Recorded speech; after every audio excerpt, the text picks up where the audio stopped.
Welcome into the St. Clair Broadcast Group Ultimate Daytona 500 pre-race show on YouTube. Throughout the week, myself, Chris Womack, and videographer Josh Luckadoo have been in Daytona getting all the scoop and finding the best stories to get you ready for this year's race. Here's a look back at some of our favorite coverage. The NASCAR offseason is over. What once was a slow crawl back to racing is now a mad dash to the final week before the Daytona 500. This will be the 68th running of the Great American Race, and just like the sport itself, there's a little new, a little old, and some stuff that's new by going back to the old. I'm just very, very proud of NASCAR for stepping up and making every race matter. So with the previous championship format, you could take off weeks, and if you were able to win a race and get locked into the championship format, it would really devalue other races that you perform bad at throughout the regular season. The consensus among the drivers is that they are glad to be back to the chase format, leaving win and in and knockout rounds in the rearview mirror. I think we tried so hard to be like everybody else, and we just didn't need to do that. You know, like, I don't know about y'all, but like when you started the last 10 and it was playoff time, it just didn't look like a playoff much to me. I think it's a better representation of our sport and the demands of it. Being consistent does matter. Being good on all disciplines does matter. Even though at the end of the day, racing is racing, it does affect the way drivers approach the week in and week out. I have to change my mindset. I've been a very aggressive kind of all or nothing driver for the last 10 years because that's what it took to win the championship. Now that's not going to do that. It's an even bigger change for the smaller teams who had a puncher's chance to make the postseason if they could shock the world on any given Sunday. The win you're in is probably our easier route, to be honest, to the playoffs or anything of that sort. But now we just have to look ourselves in the mirror and be really consistent. Although wins don't lock a driver into the postseason anymore, they're still super valuable. A trip to victory lane will earn a driver 55 points this year. That's up from 40 last season. At Daytona International Speedway, I'm Chris Womack. The iconic 16 font with the jagged edges seems synonymous with Greg Biffle. So that is how teams and drivers will remember a champion and a humanitarian lost too soon. Hello, I'm at Lakewood Golf Course right now, and we just had a plane fly over our heads and crash into the tree line. Whoever was on the plane probably did not make it. December 18th, 2025 is a day that most people in the garage area can't forget. A few of us were leaving for our own trip for college racing, so it was a little bit scary. Greg Biffle, his family, and 3 others were lost in a plane crash that day. A loss that was immediately felt. He was a friend, man. It hit me like it hit a lot of people in the industry really hard. LaJoy and his Roush Fenway Keslowski racing teammates will run special numbers in Biffle's font this weekend, honoring a man who gave so much to the Roush organization. Very tragic, very sad to see what happened to him and his family. Tough to watch, tough to hear about. We just want to make sure we honor him. Honoring Greg is also on the mind of Allmendinger, the current driver of the 16 car. Hopefully, at the end of the day, we give him a great ride. Greg Biffle and Be Like Biff stickers will be on many of the cars throughout the field, and it's that call of Be Like Biff that may be his greatest legacy because of all he did in the wake of Hurricane Helene and really for anyone in need. We all saw it after he retired and what he did for Western Carolina, and I think it's one of those things you don't truly understand how important it is, and then unfortunately when somebody's gone, you look back at the impact that he made off the racetrack. His impact's going to live for a long time in this sport, and it's cool to be racing at the place that he made a large name for himself. Daytona does hold a special place in Biffle's legacy. It was the site of his first Cup win in the summer of 2003, even though he never won the Great American Race. In Daytona, I'm Heather Williams.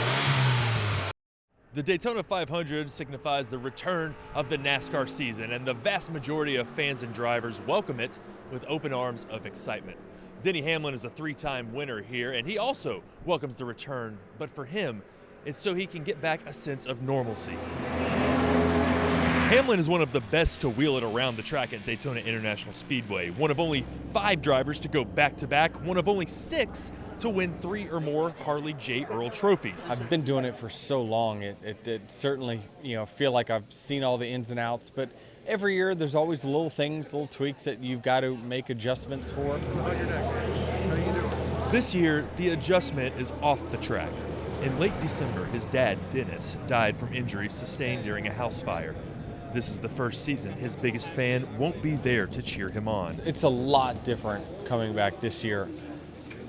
Am I as hyped as I've been in years past? No. I'm not as. Am I as motivated? No. But it's getting there. I'm too competitive of a person to just go through the motions. Able to hide and mourn in peace in the immediate aftermath, this week marks a return to the spotlight and having to dredge up that moment over and over again. I understand this is also part of the show. It's part of the, the hype that goes into this race weekend is that, you got to give it your all, not only on the racetrack, but off the racetrack as well, and do your part. The low of losing his father followed the high of winning in court against NASCAR. The team he owns, 2311 Racing, reached a settlement with their lawsuit against the governing body that skewed in the team's favor. It took up a lot of time, a lot of brain width for the last year. To have that kind of behind us, certainly I feel like this year it's going to be a little bit more wide open and allow me to relax more than I have been in years past. Hamlin won't have much time to relax because he and the rest of the Cup field have to line it up for the duels tonight to set the starting grid for Sunday's Daytona 500, which is set to go green at 2:30. At Daytona International Speedway, I'm Chris Womack. It kind of feels like Christmas or the day before your birthday or whatever. What is this week at Daytona like for you? Oh, it's awesome. I think you described it best. It's Christmas, 4th of July, New Year's Eve, right? Everybody coming in. Garage open today, which is great to see everybody.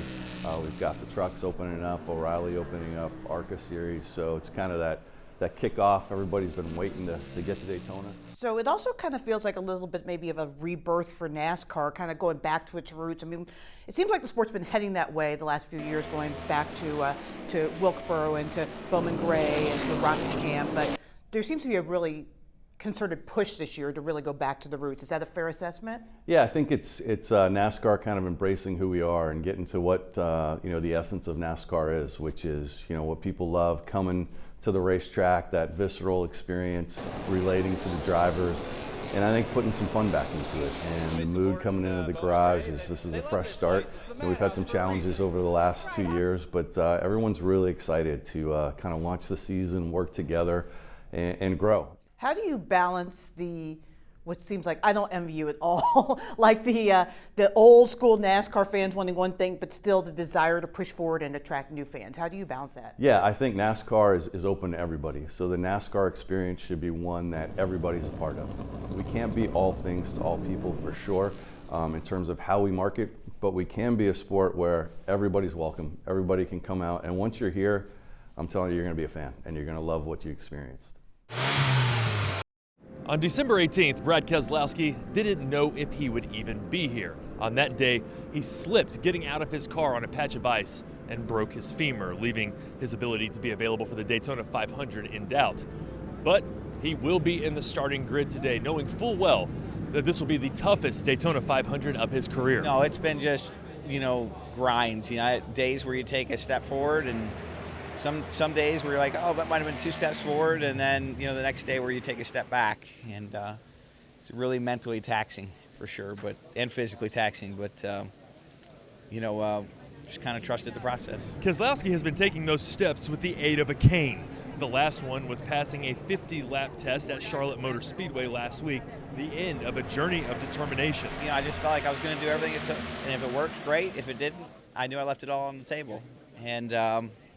I'm here. There was a lot of moments where that was in doubt. I was going to be able to pull it off. Although that's the end of the return process, the road isn't getting any smoother. Definitely feel it in the car, but it's not over the top, and I can manage it. The race shop did what they could. The team did a really good job of building a new insert that goes inside the seat, so it's really got in areas that are, really sensitive for me. It's got some softer padding and things of that nature. But honestly, there's not much you can do. The thing about the road to a comeback, They suck. Yeah. sometimes you don't have a detour. Not really. Sometimes you just gonna have to tough it out. Keslowski will have David Reagan available as a backup, just in case the pain is too unbearable. The former Cup driver will be his backup for the foreseeable future, with Joey Hand stepping in to be a backup at road courses. At Daytona International Speedway, I'm Chris Womack. Well, there are few things that Kyle Busch hasn't accomplished in his amazing career. One more thing you can tick off the list now is Daytona 500 pole sitter. How does it feel to win the pole at the biggest race of the year? I mean, it's awesome. You know, it takes a whole team. It takes a group, everybody from RCR, ECR engines. Obviously, we've come down here for a few years now with me behind the wheel of the number 8 car, and we've had a lot of speed each time, and so it really feels good to put it on the front row, to put it on the pole, and have an opportunity to start the race first, get that number 1 pit selection, and hopefully lead every lap and make it boring, but that's not going to happen. You had them pretty much covered in the first round. You had a much faster car than anyone. Were you nervous at all going into the second round, or did you just know all along that you had the fastest car? No, you get a little bit nervous just because, you know, we went pretty early in the running order where our car cooled down a lot more than everybody else's, where they all went pretty late for the rest of the guys that were in the top 10 there. So all things considered, though, it was a great day for us. Everybody from Jim Pullman to the team, everybody on down, they've done such a great job to prepare a really good car, and I'm excited for Sunday. Yeah, speaking of Sunday, that's one more thing that maybe you could tick off your list. How would it feel to finish the race where you started? It'd be amazing. I don't know the last time the pole sitter won in Daytona here for the 500, but I'm ready to make it this time, 2026. All right, thank you very much. That is Kyle Busch. He will lead them to the green Sunday at the Great American Race. Whenever the Daytona 500 rolls around, you'll see throngs of people flocking to meet their favorite drivers, while rookies generally slink along unnoticed until it's their turn to step into the spotlight. Connor Zillich, though, is the rare rookie who's already a household name. This year's different than any other year I've had, for sure. Connor Zillich! Anytime you move up a series, the learning curve is pretty steep. But the jump from the O'Reilly Series to Cup is the most head-spinning of them all, even for a heralded talent like Connor Zillich. The Dennys and the Joey Logano's and even Jimmy Johnson in this race, those are guys I looked up to from, when I was a little kid. If his career arc continues on the path it's been on, his name will be one of those. Zillich dominated the O'Reilly Series, winning his debut race in 2024, and last season, which was his first full slate, he took home 10 checkered flags, recording 18 straight top 5 finishes and 1 Rookie of the Year. He's been a winner at every level on the way up the ladder, and that has earned him a Cup ride with Trackhouse Racing at just 19 years old. I've always, tried to find ways to make myself uncomfortable and find myself in new positions where, I haven't been in. I was never afraid to say, yes to an opportunity. Not since Jeff Gordon has a rookie entered the Cup Series with this level of hype. I try not to think about it or listen to it too much. It's easy to get tied up in what people are saying around you and in the outside world, but at the end of the day, I still have to go out and do my job and accomplish my own goals, and I think that's most important for me, is to just focus on myself and pretend nobody's watching. Of course, they will be, but Zillich only hopes they see a driver who's moving forward. Because I just want to be better when we leave the track in Homestead in November than I am walking in here today. The odds of Zillich winning this weekend aren't very good. Austin Cindric is the only driver to win the Daytona 500 in his rookie year, but if Zillich is able to find victory lane at some point, he would be the 15th rookie to do so since 2000. Shane Van Gisbergen won 5 races last year, but of course, all of those were on road courses. At Daytona International Speedway, I'm Chris Womack. The 3 cars out. Oh, big trouble. Big wreck behind them. I just hope Dave was okay. After the accident in turn 4 at the end of the Daytona 500, we've lost Dale Earnhardt. I was not the last person that interviewed him, but I was the last person that interviewed him on Motor Racing Network. Winston Kelly, tell him to go out there and represent us senior citizens good today. Well, let's see what he says about that. Barney Hall just talking about you going out and representing the senior citizens very well. Easy now. I'm not 50 yet. Dale Earnhardt's presence wherever he was felt. I was here, I was in victory lane for that race, and you know, certainly something that you looked at, where do we go? 25 years later, it's a question that is still being asked because for many, that day seems like yesterday. I can remember every detail of where I was standing, you know, what was going on in my life, that moment that Mike Helton came on TV. This is undoubtedly one of the toughest announcements that I've ever personally had to make. But after the accident in turn 4 at the end of the Daytona 500, we've lost Dale Earnhardt. You know, there's not really been a name that has been in this sport that has carried the weight. Even to this day, the Earnhardt brand looms as the biggest in the garage.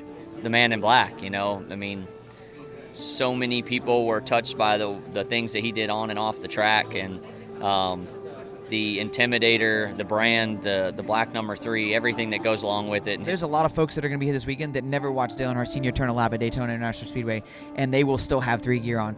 Like, that's wild. Those who knew Earnhardt will tell you who Earnhardt was as a man is why his name still stands for everything that is quintessentially NASCAR.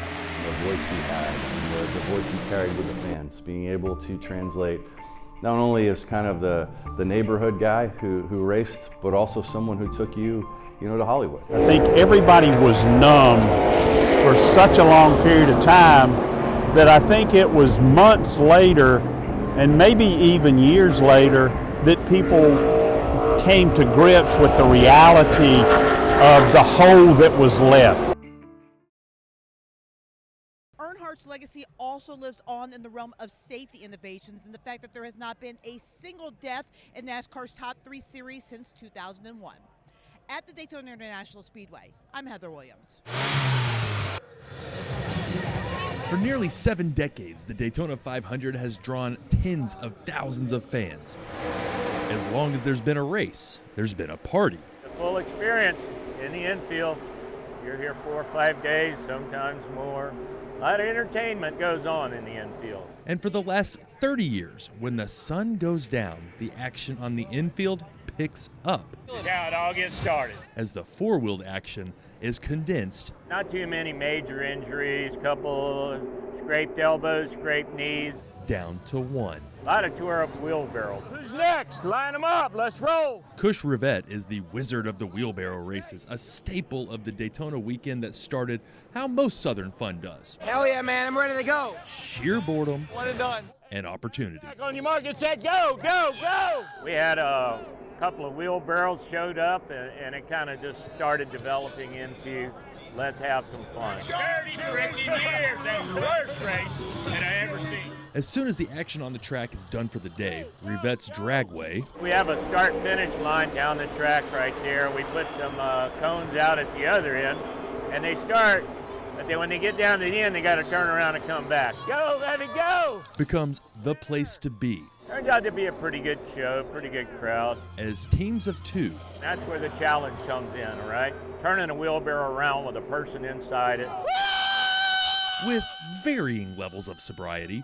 Gets kind of crazy the later it gets. Ladies got a head start! Try to perform a simple task made tough under the lights and maybe the influence. Secret to a good run, stay outside. The outside Harry Gant groove, high and wide, right? While the competitors are the draw, several stars orbit the yearly tradition. Every year, different drivers come by. Larson comes by.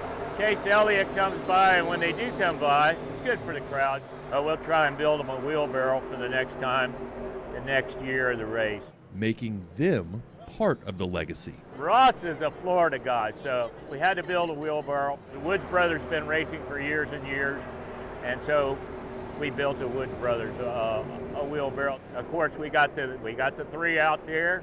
We got the Dale Earnhardt. But the most important part is the people. Whether they win or never make it back to the finish line. It's the event, all the people involved, and you get to see all your friends. Thanks for joining us on the pre-race show. Remember, the start of the Daytona 500 has been pushed up, so coverage on Fox begins at 1:30.